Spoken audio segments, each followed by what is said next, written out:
The money was already on the table when I realized the deal was never about money. $1 million. Clean bills. Stacked in rows so perfect they looked like they'd been arranged by a banker, not a criminal. The man across from me kept glancing at it, then at me, waiting for me to reach for it. But I didn't move. Because I'd learned a long time ago that when something looks too clean, it usually isn't. His name was Vincent Corso. Mid-level operator in the Genovese family. Not important enough to make decisions, but connected enough to carry messages. And he'd come to me with a proposal, $1 million for safe passage of a shipment through Harlem. Heroin. High quality. Coming in from Marseille through Montreal, then down to New York. Simple transaction. My territory, their product, fair payment. The kind of deal I'd made 100 times before. Except this time, something was off. Vincent kept sweating. Not the nervous sweat of someone doing their first illegal deal. The anxious sweat of someone who knows more than they're saying. His eyes moved too much. His hands stayed too still. And when I asked him who else knew about this meeting, he answered too quickly. Just the family, he said. Standard protocol. Standard protocol. That phrase sat wrong with me, because in my experience, when people use words like standard and protocol, they're trying to make something irregular sound routine. I didn't take the money. I told him I needed 24 hours to think about it. He didn't like that. Pushed back. Said the shipment was time sensitive, that his people needed an answer now. That's when I knew for certain something was wrong. Real business doesn't rush. Only traps do. I sent him away with a maybe, which in my world means no, but said politely enough to buy time. Then I made some calls. Quiet ones. To people who hear things before they happen. What I learned changed everything. There was no shipment. Or if there was, it wasn't the real objective. The real objective was to get me to commit resources, attention, and manpower to protecting a delivery that would pull my people away from something more important. My nephew Marcus was in town, 23 years old. Smart kid, studying law at Columbia. He'd come down to Harlem for the weekend to visit family, stayed with his mother, my sister, in the apartment on 145th Street. Nobody in the life, nobody involved in my business. Just a good kid trying to build something legitimate. And someone had decided he was valuable. I got the call at 3 in the morning. Not from the police. Not from my sister. From a payphone in Brooklyn, voice I didn't recognize, message I understood immediately. We have the law student. You want him back, you bring the $1 million. Alone. Tomorrow night. We'll call with the location. Then the line went dead. I sat there in the dark for a long time. Not panicking. Not angry, just thinking. Running scenarios. Calculating odds. Because panic gets people killed, and anger makes you stupid. And I couldn't afford either. Here's what I knew. Whoever took Marcus wasn't asking for ransom money they actually needed. They were testing me. Seeing if I'd pay, seeing if I'd come alone. Seeing if I valued family over strategy. And depending on how I responded, they'd know exactly how to handle me going forward. If I paid, I'd look weak. I'd look like someone who could be pressured through family. And once you establish that precedent, you're done. Every time someone needs money or leverage, they'll come after your people. If I didn't pay, if I let Marcus die, I'd maintain my reputation for being untouchable. But I'd lose my sister. I'd lose the one part of my family that still believed I was more than just a criminal.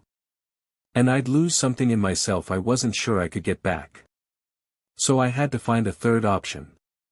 One that got Marcus back and sent a message that taking my family was the worst decision anyone could make. I had less than 24 hours to find him, plan a rescue, and execute it without getting him killed in the process. First step was information.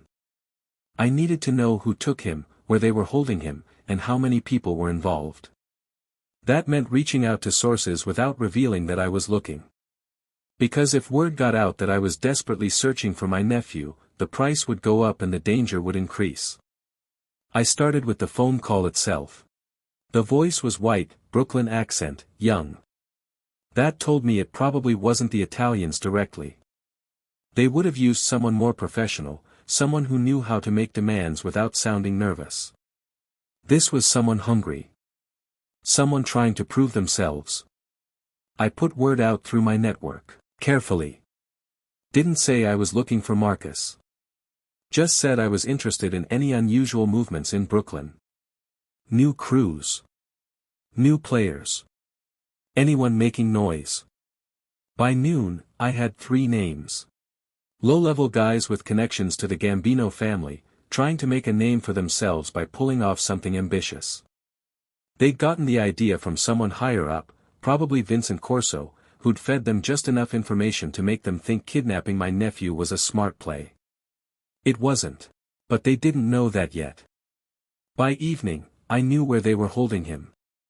An abandoned warehouse in Red Hook. Used to be a fish processing plant before the business dried up. 3 floors. Multiple exits. Good location for a hostage situation, isolated enough that screams wouldn't be heard, accessible enough that they could move quickly if they needed to. Bad location for a rescue, which is exactly why they chose it. Now I had to decide who to bring. This wasn't the kind of operation where you bring your whole crew. Too many people means too many variables. Too many chances for something to go wrong. I needed a small team. People who could think under pressure. People who understood that getting Marcus out alive was more important than sending a message. I chose 3 men. Jerome, who'd been with me for 15 years. Quiet. Precise. Former military. He understood how to move through a building without being detected. Raymond, younger but sharp. Good with locks, better with reading people. And Thomas, who nobody ever suspected because he looked like a college professor. Thin. Glasses. Soft voice. But he had the coldest eyes I'd ever seen when things went bad. I didn't tell them why we were going. Just said we had a problem that needed to be handled quietly. They didn't ask questions. That's why I trusted them. We spent the afternoon watching the warehouse. Not from close up, that would have been noticed. But from positions around the neighborhood where we could see who came and who went. 3 men inside. 2 on the ground floor, 1 upstairs with Marcus. They rotated every few hours, which meant they were trying to stay alert but were probably exhausted from the stress of holding someone against their will. Amateurs get tired. Professionals pace themselves. The call came at 8 p.m. Same voice. Different payphone. You got the money? I have it, I said. Good. Bring it to Pier 9. Midnight. Alone. We'll make the exchange there. How do I know he's alive? There was a pause. Muffled voices. Then Marcus came on the line. Uncle Bump. The phone was yanked away before he could finish. But I'd heard enough. His voice was steady. Scared, but not broken. That meant they hadn't hurt him badly. Yet. Midnight, the voice said again. Don't be late. I hung up. Pier 9 was a distraction. They wanted me standing in the open with a briefcase full of money while they decided whether to honor the deal or just take everything. But that's not how this was going to work. We moved at 11. Not toward the pier. Toward the warehouse. The streets were empty. That time of night in Red Hook, only people out are the ones who don't want to be seen. We parked 3 blocks away and walked. No guns visible. No aggressive posture. Just 4 men moving through the dark like they belonged there. Jerome went around back. Raymond stayed at the ground floor entrance. Thomas and I took the side door that led to the stairwell. We didn't pick the lock. We used the key. Raymond had spent the afternoon figuring out which building superintendent had access, and we borrowed his keys for the evening without him knowing. Inside, the warehouse smelled like rust and old fish. Dark except for a light on the second floor. We could hear voices. Relaxed. Confident. They thought they had control of the situation. That's the mistake people make when they think money equals power. They assume everyone wants the same thing they want. They assume everyone will make the same calculations they make. But I didn't want money. I wanted my nephew back. And I wanted these men to understand what happens when you touch my family. We moved up the stairs. Slowly. Thomas stayed at the landing. I continued alone. The second floor was mostly open space. Support beams. Old equipment covered in tarps. In the far corner, under a single hanging bulb, Marcus sat in a chair. His hands were tied behind him.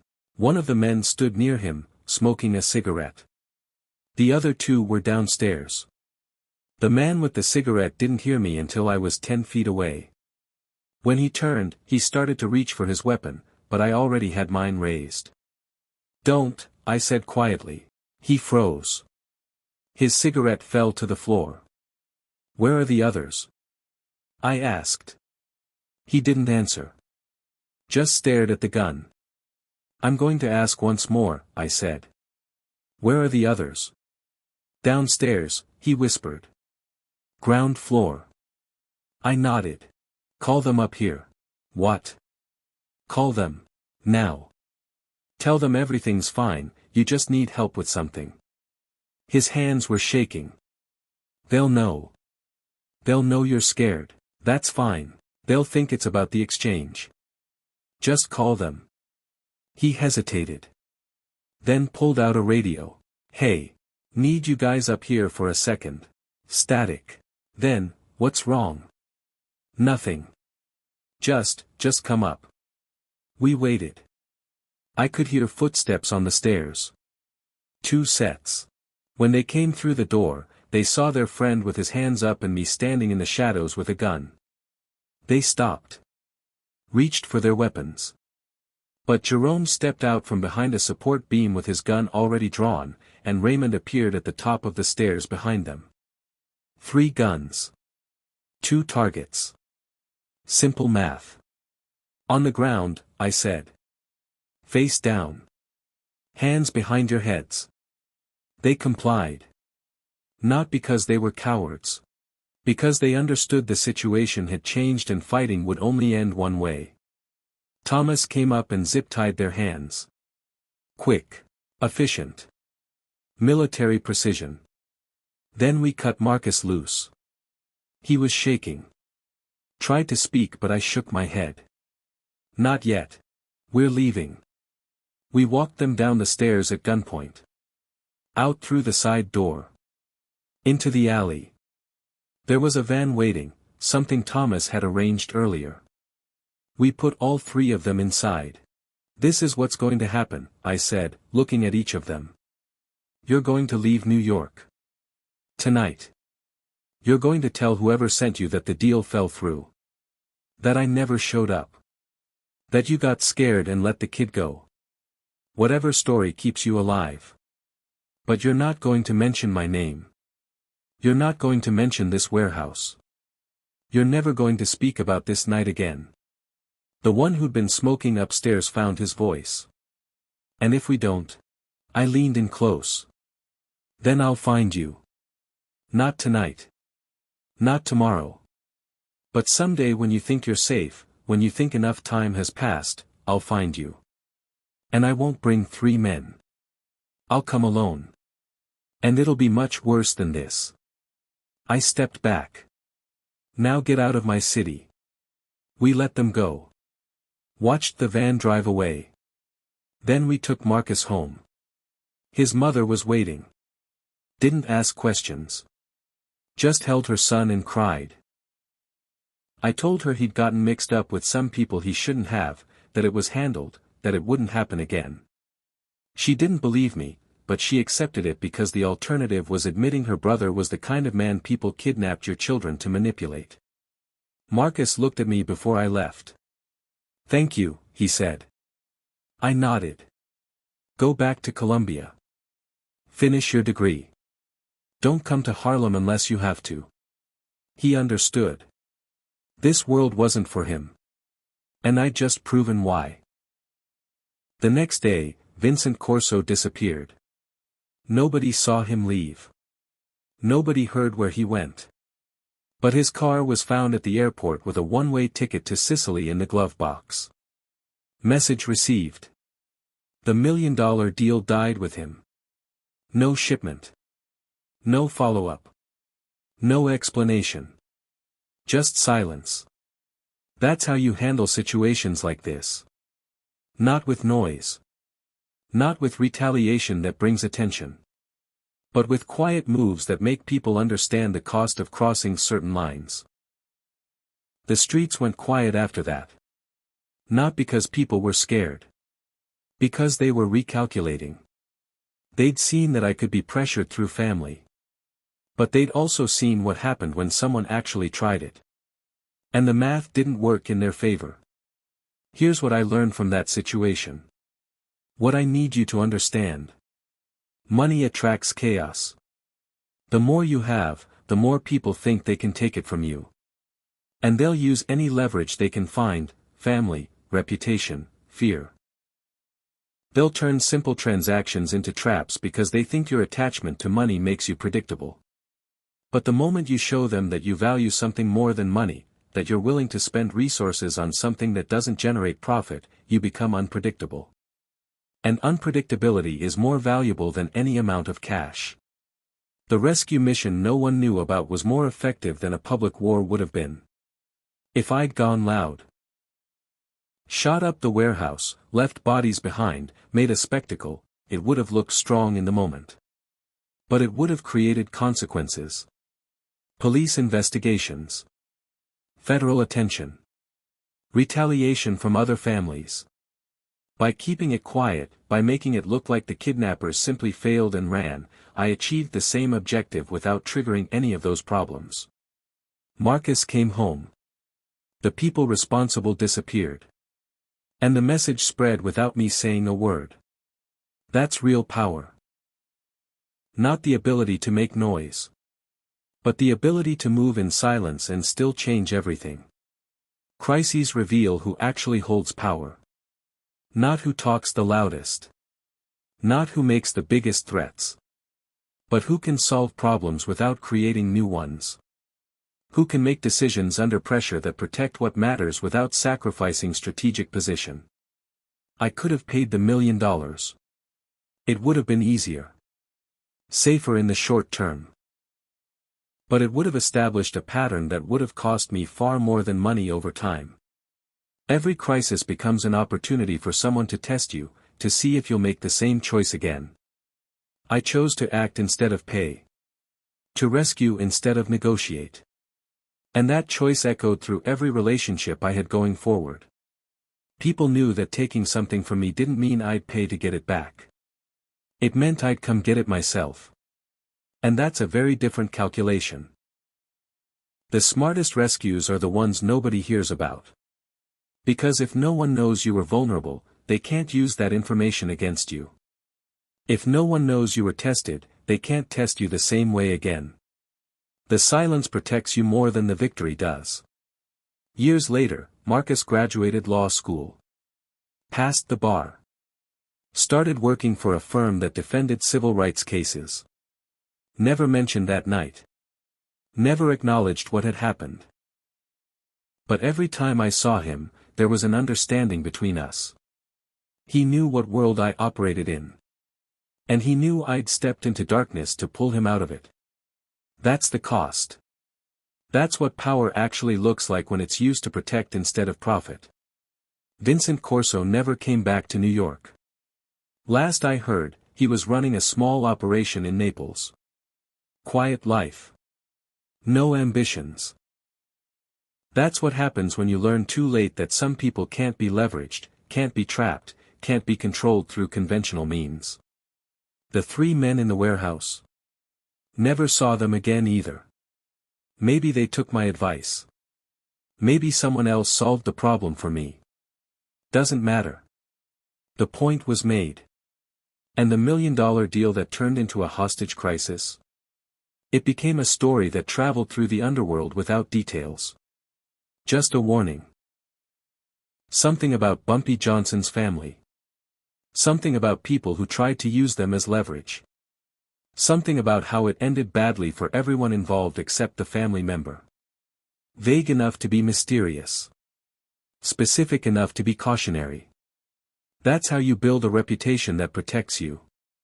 Not through what people know, but through what they imagine.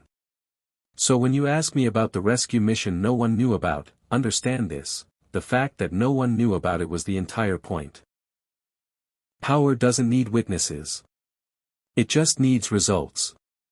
And the result was simple: my nephew went back to his life, the people who threatened him disappeared, and the next time someone thought about using my family as leverage, they remembered what happened to the last people who tried. They remembered just enough to make a different choice. That's not a victory. That's not heroism. That's just strategy executed in darkness and silence, because that's the only way it actually works. The $1 million stayed in my safe. I never spent it. Never needed to. It just sat there as a reminder that money is only valuable when you're willing to walk away from it for something more important. And family, no matter how complicated, no matter how far removed from the life you live, is always more important than money. That's the lesson. That's the truth. That's why I did what I did, the way I did it. And that's why no one ever tried it again.